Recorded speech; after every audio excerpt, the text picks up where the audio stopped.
spinner baits are still fish catching machines. Time for the Angler Within podcast with Roy Bilby.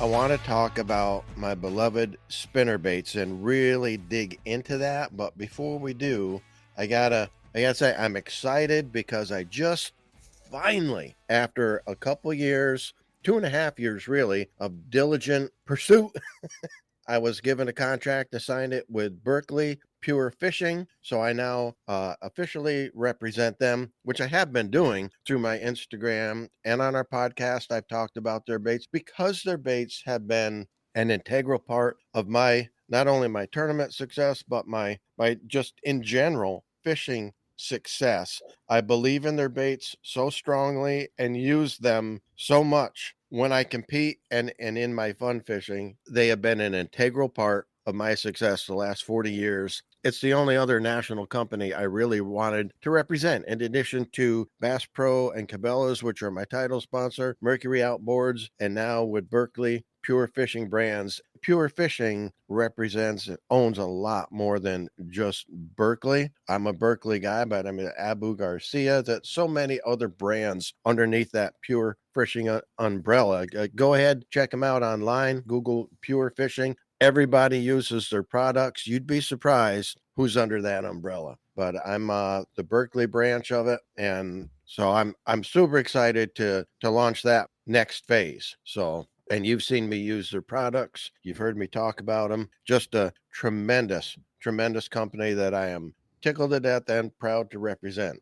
I want to talk about spinner baits because they have been such an integral part of my success. Easy bait to throw. You can get tricky with it and you can trigger strikes with it like you can with a crankbait by pausing, stalling, changing direction. And I'll get into that. But I want to differentiate because a lot of people can confuse. I've had so many new fishermen or guys that have only done it for a little while that I've taken out fishing that say, oh, I ask them, you ever throw a spinnerbait? Oh yeah, I got those. And they'll pull out a Meps or a rooster tail or warden's lure or something like that. And I'll say, that's not a spinnerbait. That's an inline spinner. And just to differentiate, I'm sure most of our listeners know the difference here, but an inline spinner is a straight shaft with a hook on one end and a line tie on the other, the body of the lure and the blade on a rotating axis right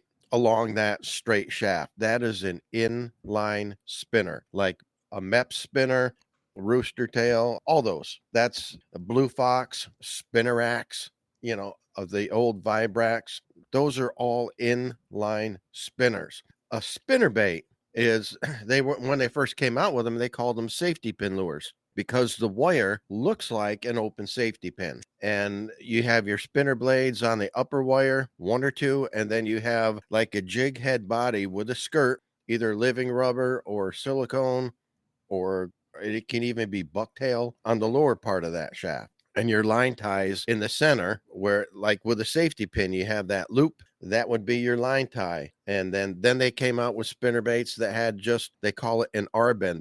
There's no loop in the center. There's just a bend in the wire. And a lot of people don't like those because your knot slides up and down. Well, there's a simple fix to that. Where that little tiny bend is in the front. If you're using a spinnerbait, imagine this in your mind. If you're using a spinnerbait that doesn't have that loop in the front of the wire with a twist there, so there's a solid loop. If it just has a little bend in the wire, it's called an R bend, and that's where you tie your line. Your line can slide up and down. There's a simple fix for that. Go to an orthodontist, someone who does braces, and they use these little tiny O-rings for retainers, and they're real small. They have two different uses. As a person that had braces, I'm going to school you for a minute. So there are the ones you can hook on both sides, and you've got them not on the retainer, it's actually on the actual braces on your teeth.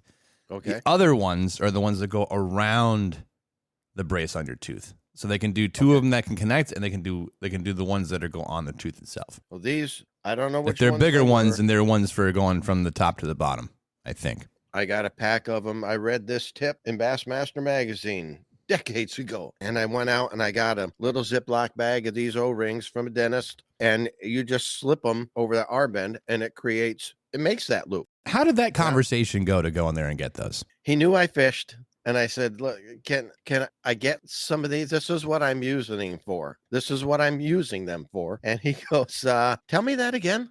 Yeah. So I explained it. He goes, "Yeah, I don't know anything about fishing. Yeah, how many you want?" I said, "Just just give me a few in a bag." He gave me like 30. I still got them, and you didn't even use them all. It works. No, I haven't, because most of the time my knot doesn't slide. I don't know what knot people are using. A lot of times I'll just use a straight clinch knot. So did you go in off the road and like knock on the door? Or did you see the guy outside of the office and ask him outside the office? Did you actually like go cold call this guy and like? No, I went right into the office. Right into the office, be like, "Hey, I want to talk to Dr. So and so." Were you wearing a fishing shirt, Bass Pro shirt when you walked in? Yes. I love it. I always wear a Bass Pro. They thought you wanted braces and you wanted rubber bands. I just want the band. My teeth are fine. I just want some of those bands, please. And yeah, and I haven't done that in a long time. My knots just don't slide. If you can't get those bands by going into the lion's den wearing a fishing shirt, if they just look at you and say, "Get out of my office," just put a drop of super glue on it. It'll do the same thing. So a lot of people, I was inspired early on, way back in the early 80s, by watching Jimmy Houston and Kevin Van Dam. When he hit the scene, he was a big spinnerbait fisherman, still is. Jimmy Houston was known for flinging a spinnerbait, and that's where I got bit by the spinnerbait. But I saw all the fish that these guys caught on a spinnerbait. I want to be a part of that. I want to be the guy that can catch that many fish. And what a lot of people don't realize, the Bassmasters Classic in 1974, 75, and 76, a spinnerbait was integral to all three of those wins. In particular, a specific brand, which is not around anymore, but I have a bunch of them. I will silence that. Who was it? That's my cell phone. Well, who's bothering you? You just sent me an image. I did. I didn't know I was going to do that. I didn't know I was going to do that. Yeah. I'm working here. That's a picture of the dock, by the way, when I sent you. Yeah. Awesome. I can't wait to stand on that thing and fling a spinnerbait. Those 3 years, a Fleck spinnerbait, that's Fleck, they're not around anymore. That bait was integral in those 3 Bassmaster Classic wins. The third one, 1976, that was the first of Rick Clunn's 4 classic victories. He won in 1976, but a lot of people don't remember that he won it on a Fleck spinnerbait. And I recently learned that he modified that spinnerbait. He was using like a half-ounce Fleck spinnerbait. It was called a weed waiter. These spinnerbaits were more weedless than anything I've ever thrown spinnerbait wise. Now, by its nature, by its characteristics, the safety pin style spinnerbaits with that upper arm, it kind of acts like a weed guard. You can throw these things in weeds, lily pads, even brush, and bring them right through, because by their design, they have their own built-in weed guard with those wire arms, and they come through cover like nothing else. It's crazy. Especially the Fleck spinnerbaits are more weedless than any spinnerbait I've ever thrown, to the point where I've had people in my boat and I've said, "Watch this." And I've taken a spinnerbait, a Fleck spinnerbait, and thrown it right into a bush on the bank, fired it right into it, where you watch it wrap around like 3 different branches. And I go, now they're going to go, "You're going to lose that." I'm not, watch this. You draw up, take the slack out, one pull, and that spinnerbait will unravel and drop right in the water. And when I demonstrated that to a guy one time, when it fell in the water, there was a boil, and I swung the hook, and I catch a 2-pound largemouth. He's like, "How did you know that was going to happen?" I said, "I didn't. I was trying to demonstrate how effective these spinnerbaits are as far as being weedless, but they also catch fish, as you just saw. You can't even make that up." So what Rick Clunn did in the 1976 Classic, he took a Fleck half-ounce weed waiter spinnerbait and he replaced the blades with number 7 and 8 Indiana blades. He pulled the rubber stop out of a rubber core sinker. You know the kind I'm talking about? They're like egg-shaped. A lot of guys I used to do this trick. You can take a rubber core spinnerbait or sinker, pull the rubber stop out of it, and you can slide it over the hook shank and clamp it down. It's covered by the skirt. You don't see it, but you add a lot of weight to that spinnerbait. You can throw it a mile. Now you can burn that spinnerbait and it'll stay blue. It won't blow out. He was doing that to crank that spinnerbait as fast as he could and bulge it on the surface without blowing it out and catching fish that way, and won his first of 4 Bassmasters Classics. So the Flex spinnerbait became extremely popular and they were everywhere because whatever lure wins that classic becomes a hot commodity and everybody sells it. And so back in the late 70s, early 80s, when you went to buy spinnerbaits, Flex spinnerbaits were the ones that were available, at least to us where I lived. So we used to buy them. And this is going way back. There used to be a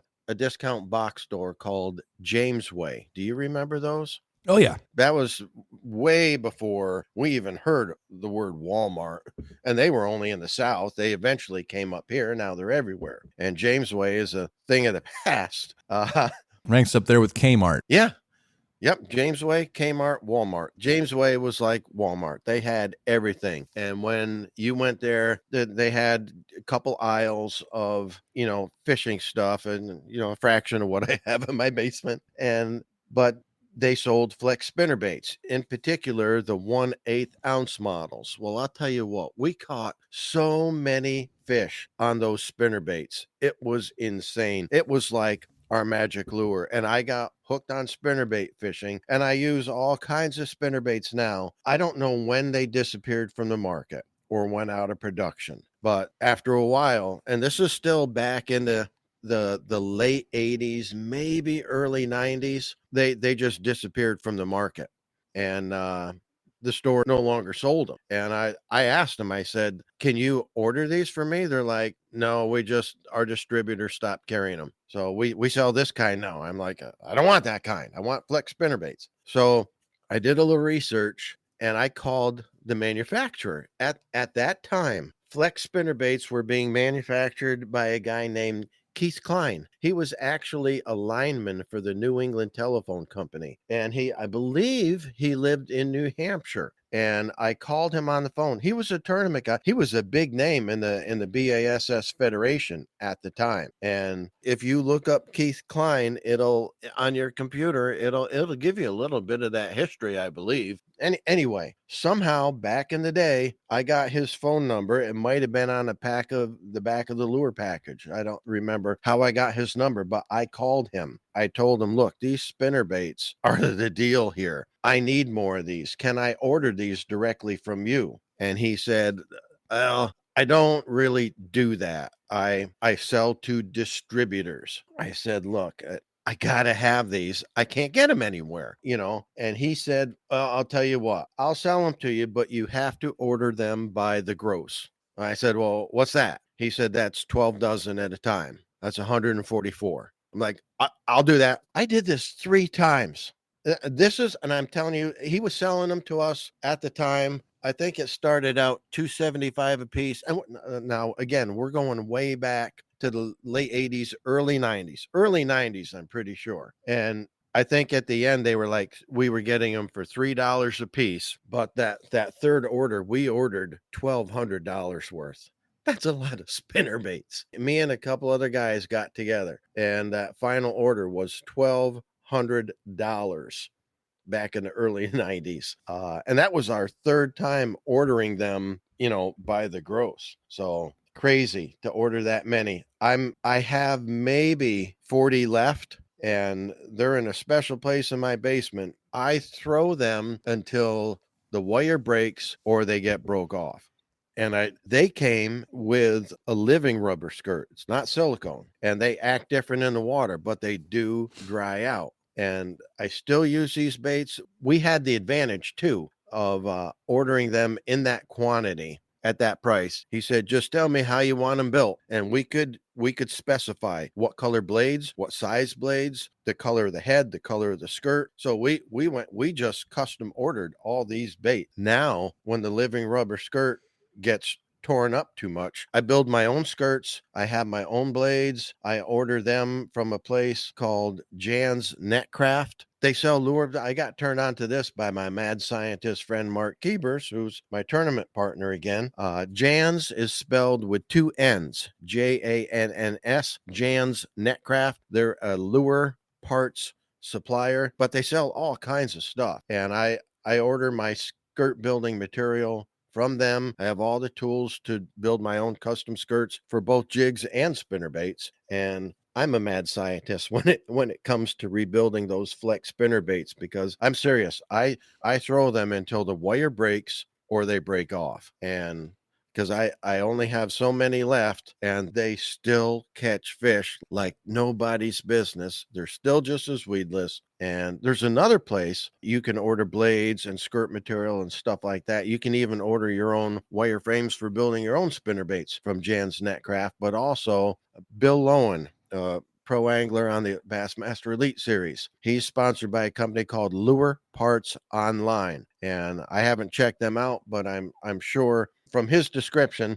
they sell the same stuff that Jan's Netcraft does. It's just, if you want to get into building your own spinner baits and stuff like that, I'll tell you what, there's something special about catching fish on something you created or you improved or you doctored up. I build spinnerbait skirts all different colors. I have all the different colors and styles of blades, and I'm putting stuff in the water nobody else has got. And when you can catch fish on something like that, it gives you a ton of confidence. So these spinner baits, I'm telling you what, the flex spinner baits, any place you think there's a fish, and I don't care how gnarly the cover is, I'll throw that flex spinner bait in there because it'll come right through this stuff. A thing that my son got me onto was, he's got flex spinner baits too. And sometimes when we'd go out together, he'd be out fishing me like crazy. I'm like, what color are you using? He's, I'm using white and chartreuse. So I'd switch to that. And he's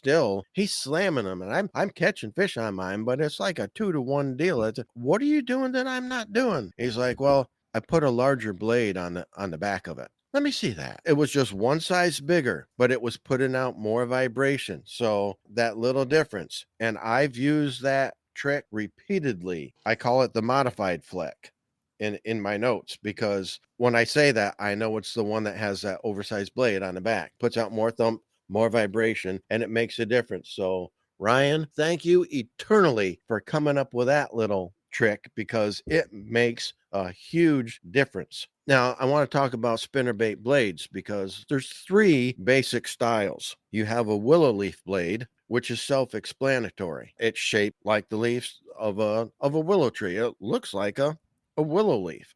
That's the shape. Those are tremendous for fishing through grass. They slide through a lot better and they give you a lot more flash. On the bottom end of the spectrum, you have a Colorado blade, which is almost round. It's they're like hubcaps, okay? They have a lot of thump and vibration. They have some flash, but with the Colorado blade, it's more about the thump and vibration. You can feel the difference. If you're not using braid, if you're using monofilament line, when you throw a willow leaf spinnerbait, you're not going to feel the vibration of the blades much at all. But when you throw a Colorado blade spinnerbait, you're absolutely going to feel the thump of that blade. Your rod tip's going to be bouncing. You're going to feel it. And fish home in on that too in muddy and off-color water. That's where Colorado blades really shine, is in muddy, stained, off-color water, because it helps the fish locate that lure. And if you're fishing muddy, off-color water, you want to use a gold or copper blade as opposed to a chrome or silver blade. You want to use the chrome and silver with all that flash in clear water. And that's when I go to the willow leaf blades. In between those two is the Indiana style. It's kind of like a compromise. It's like a teardrop shape. It's shaped more like a Colorado blade, but it's a little bit more elongated, similar to the willow leaf. And it's the compromise between the two. A lot of guys use those in stained water.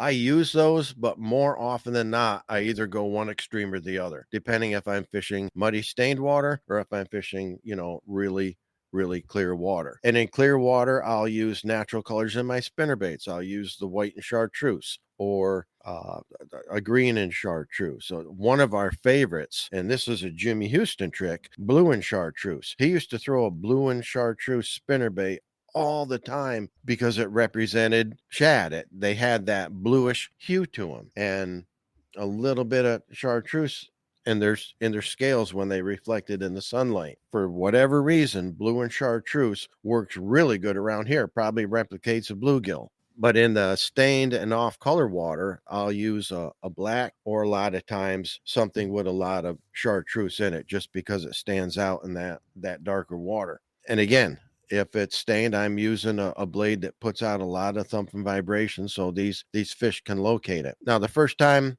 you and I fished together, the spinnerbaits I was throwing that day were flex spinnerbaits. They were ones I'd rebuilt with different blades, different skirts, my own skirts and stuff like that. Those were the spinnerbaits I was throwing. You can't get them anymore. I don't think they've been available for, good grief, probably at least 20 years. Do you ever go to Ollie's?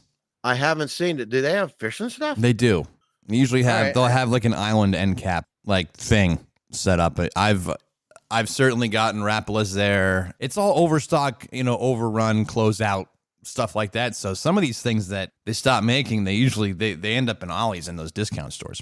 So it's been about 25 years since they produced any flex spinnerbaits. So matter of fact, now that you mention it, when we used to go to Auburn to visit the Bass Pro Shops there, that's one of my stores I cover now. But years ago when we used to drive out there, there was an Ollie's there, and we always used to stop because they had a jig, a really, really good swim jig for $1.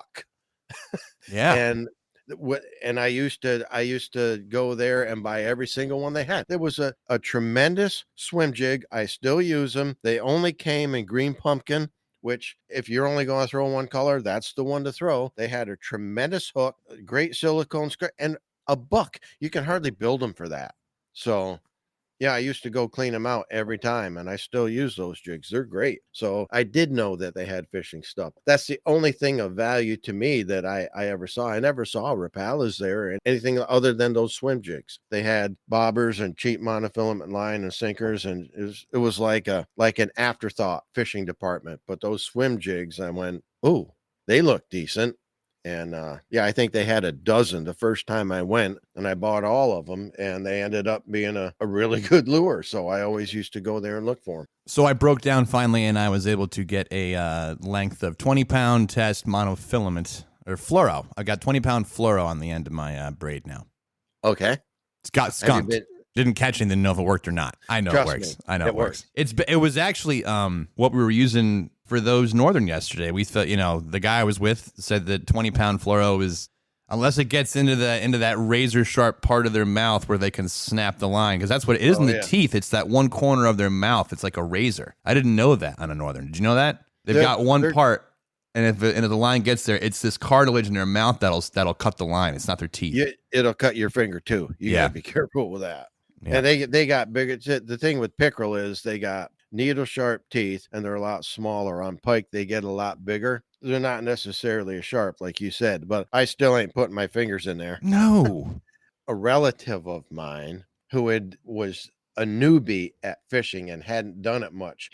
We'd taken him out bass fishing a couple times, and he got used to doing that and wanted to fish with us again. We took him, and we had 2 boats out. He was in the other guy's boat, by the way. He pulls in his first pickerel. He says, "Oh, this isn't a bass. I don't know what this is." And he goes to lip it. And before we can all go, no, don't do it. Too late. His thumb was bleeding. He reached down, that pickerel clamped his upper jaw down, and he's going to shake. Shredded. He's like, ah! Shredded his thumb, blood everywhere. He's like, they got teeth. I'm like, yeah, Yeah, no kidding. yeah, we know. We're trying to stop you, but you reach down too quick. Oh, it shredded him bad. He was a hurting unit. And we just couldn't warn him in time. You Yeah. know, it was like it was happening in slow motion. We're like, no. Just didn't work. Didn't work. Yeah. Well, he never made that mistake again. And he does not like pickerel. He's not a fan. Here's the thing about spinnerbaits is I think they've kind of, I mean, you hear me talk about it all the time, my beloved spinnerbaits, just because I catch so many fish on them. They're still a tremendous fish catcher. I think they've fallen by the wayside for a lot of guys. I mean, some people still throw them, but they're not the lure that's in vogue like today. The drop shot's really hot. I think the thing that's replaced the spinnerbait for a lot of people is the chatterbait. But you're talking two completely different things. You fish a chatterbait very similar to a spinnerbait, but it's got a lot more vibration, and I use those in way off color water, or if it's really dark and overcast. They've done really well for me. I currently catch a whole lot more fish on a spinnerbait than I do on a chatterbait. I just think for a lot of guys the chatterbait has replaced the spinnerbait, and for me I just don't see that happen. They're two different lure categories, and to my mind, because of the way I use them, they're not really interchangeable. They both have very specific purposes, and for me a spinnerbait has a much broader use, and there's tremendous spinnerbaits out there. You're not going to find a flex spinnerbait anymore unless you, I don't know, Amazon or something like that. They're what are the online auction sites? There might be some guys that have them, but you're going to pay dearly for them. You're not going to get the price I did, and I'm not selling any of the ones I got. I use the 1/8 ounce Fleck exclusively. I don't have any of their other sizes anymore. They're long gone. When we ordered them by the gross in those massive quantities years ago, we ordered exclusively the 1/8 ounce. And the thing about the flex spinnerbaits, they do have that little loop in the front. They don't have an open wire. They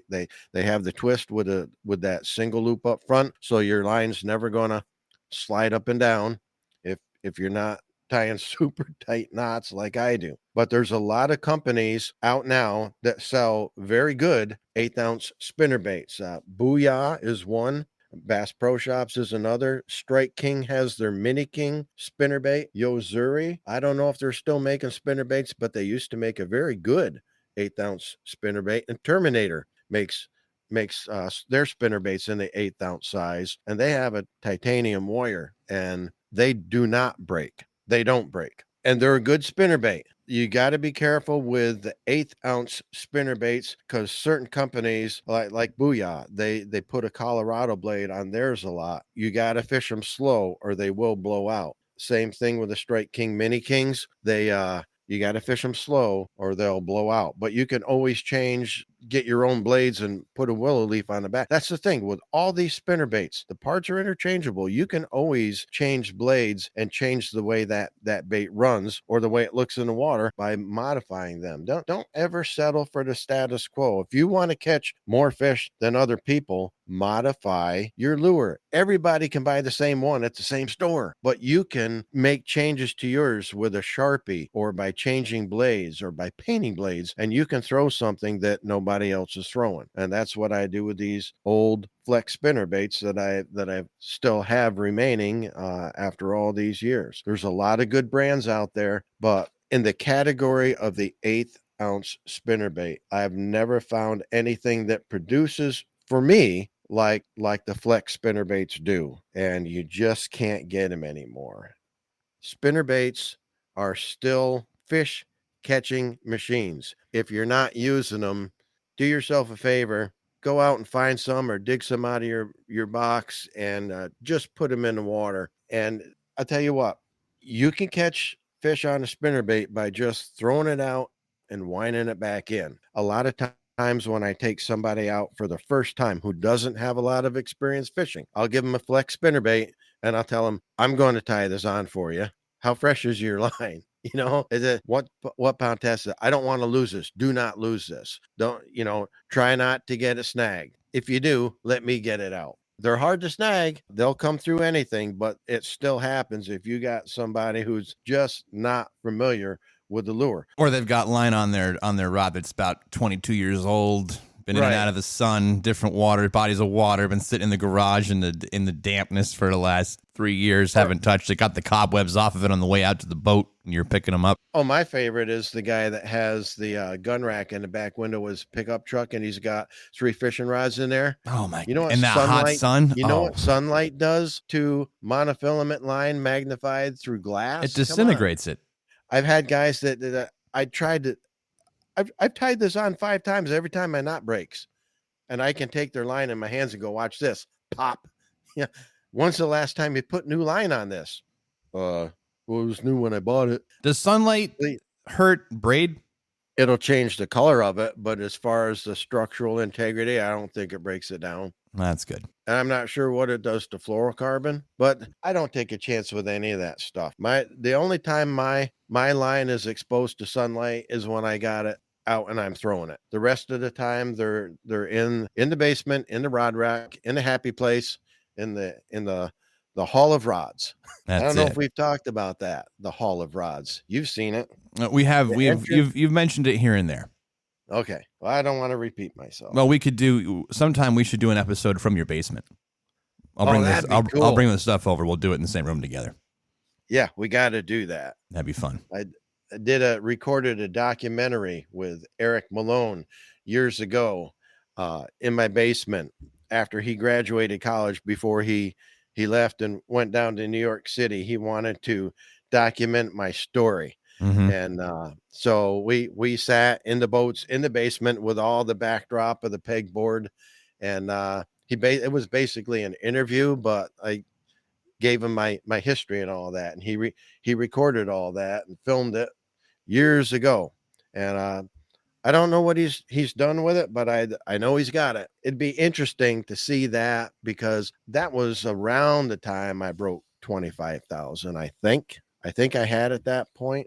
And perhaps not. It's going back quite a ways, but I'm so far beyond that number now. It'd be interesting to look back at how it was then. Mm-hmm. It'd just be interesting. Sure. All right. So does that do it for your discussion on spinnerbaits? Not entirely. Oh wait, there's more. There's more.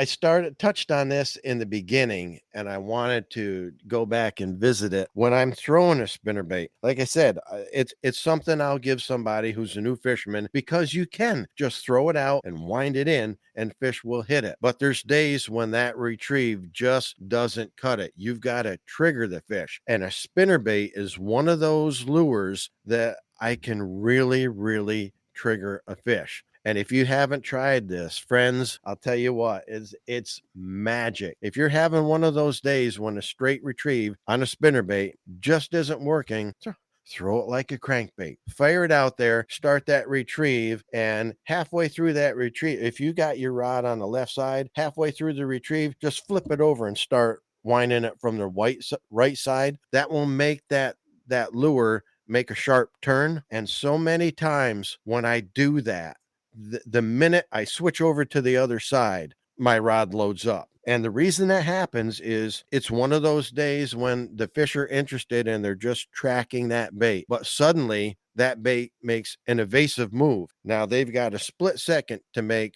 one or two decisions. They either turn and say skip it, or they turn and they strike, because it's a reaction that you just triggered. Sometimes if that's not working, I'll retrieve it and I'll kill it.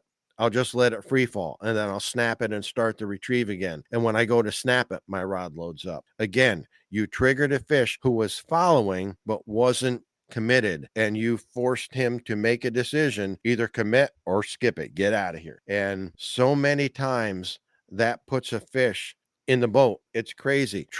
Speed it up, slow it down. I'll do like 5 steady winds, and then a real fast with that reel handle, 5 times real steady, and then just spin it as fast as you can. And it makes that bait burst forward, and it makes that skirt billow, and that'll trigger fish. There's so many different things you can do with a spinnerbait with your retrieve other than a straight retrieve that will trigger a bite. If you've never done that, go out and do it. You'll be surprised. It really, really will put more fish in the boat for you. It is always a hoot when you're having one of those days when they should be hitting and they're not, and you start varying your retrieve, and that's the deal for the day. It is the coolest thing when you can trigger them like that by changing direction or putting a snap in it. And that's the instant that they bite. It's the coolest thing in the world. And you figured it out and you solved the puzzle for that day. Pro tip. Victory dance. Pro tip. Yeah. All right. It makes a difference. That's what I've got on spinnerbaits. Beautiful. And of course, if you have any questions or comments for Roy, slide into his DMs because no one ever sends us any emails. So slide into Roy's. Check him out on Instagram at all lowercase Roy Bilby. And you never know, we might put your question on the show. I get a lot of comments through direct messaging, which I appreciate, but we do have that email. So anglerwithinpodcast@gmail.com. And please, and first of all, thank you for listening. And second of all, go ahead and give us a review. 5 stars on Spotify if you are there. That'd be wonderful. We are we love a good review. And we've been getting a lot of them. So we can't tell you how much we appreciate that. And again, this podcast is so enjoyable to get into these subjects and open up my history and share what's worked for me. And by the comments I'm getting, it's making a difference for a lot of you out there. That was the entire goal. My passion. I have a passion for passing on what I've learned and shortening the learning curve for other people. It's all about catching more fish. And in addition to that, helping you tap into your angler within.